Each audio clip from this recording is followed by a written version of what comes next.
Pernah nggak sih kalian melihat suatu berita di acara TV dan tiba-tiba keesokan harinya itu berita itu meledak?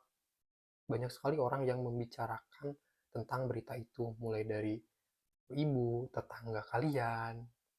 Nah, itulah yang disebut dengan kekuatan komunikasi massa. Tetapi, apa itu sih komunikasi massa? Yuk mari kita bahas bersama-sama tentang apa itu komunikasi massa. Baik teman-teman, perkenalkan nama saya Nana Pariana. Saya seorang mahasiswa dan saya kuliah di Universitas Teknologi Digital. Nah, saya mengambil jurusan BKP dan semester saya saat ini yaitu semester 2. Oke, kita lanjut aja ya. Langsung aja ke inti materinya. Tentang apa sih itu komunikasi massa. Komunikasi massa itu adalah proses mengirim informasi secara menyeluruh dari berbagai wilayah. Itu komunikasinya itu secara cepat dan menggunakan media.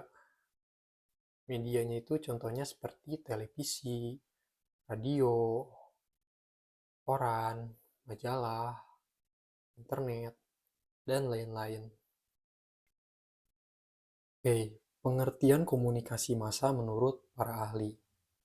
Nah, ini ada dari John R. Bittner, 1980.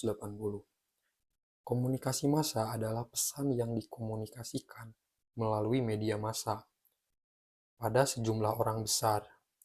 Komunikasi massa harus menggunakan media massa. Media komunikasi yang termasuk media massa adalah radio, siaran TV, surat kabar, majalah, dan film.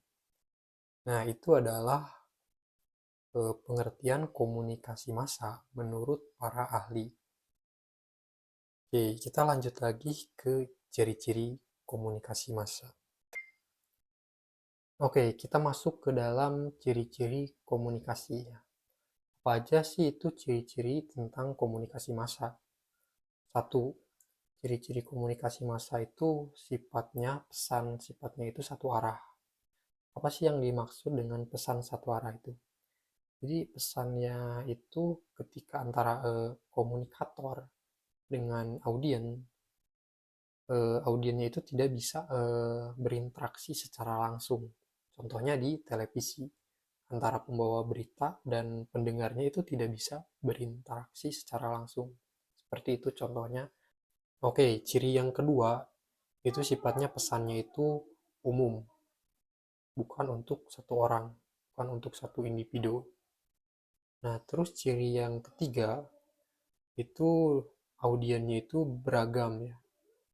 Dimaksud beragam itu banyak sekali, mulai dari budaya, terus agama, jenis kelamin, ras. Jadi si audiennya itu beragam. Terus ciri yang keempat,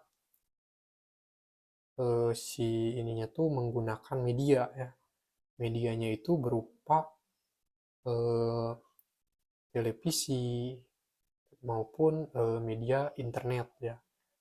Media internet itu seperti YouTube, TikTok, dan lain-lain. Oke teman-teman, kita masuk ke dalam fungsi komunikasi. Apa itu fungsi komunikasi ya? Fungsi komunikasi itu proses untuk menyebarkan informasi secara luas.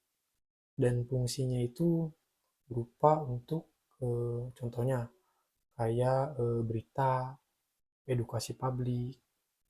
Nah, terus fungsinya juga sebagai edukasi seperti program di acara TV ya tentang membahas tentang kesehatan dan sebagainya.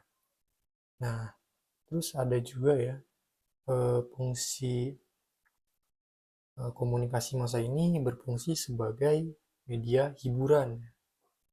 Nah, seperti podcast, terus talk show acara, terus kayak acara-acara hiburan yang selalu ada tuh di TV kayak contohnya kayak di Trans 7 itu. Saya lupa lagi nama acaranya itu. Kayak apa ya? Opera Panjapa gitu kan, zaman dulu ada tuh. Waktu saya kecil suka nonton kayak Opera Panjapa. Oke, tantangan komunikasi massa di saat ini. Tantangan yang pertama itu pasti itu berita hoax.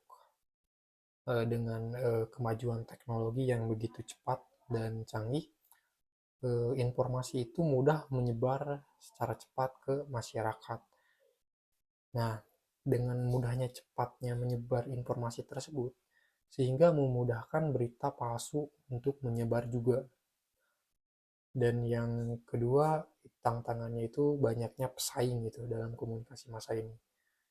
Seperti eh, influencer gitu kan di YouTube, di TikTok, itu akan menyaingi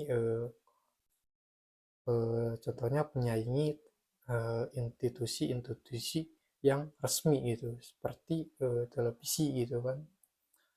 Nah, mungkin itu aja yang saya bahas di video kali ini tentang komunikasi massa, dan mohon maaf juga atas kurang dan lebihnya juga, dan terima kasih sudah menonton.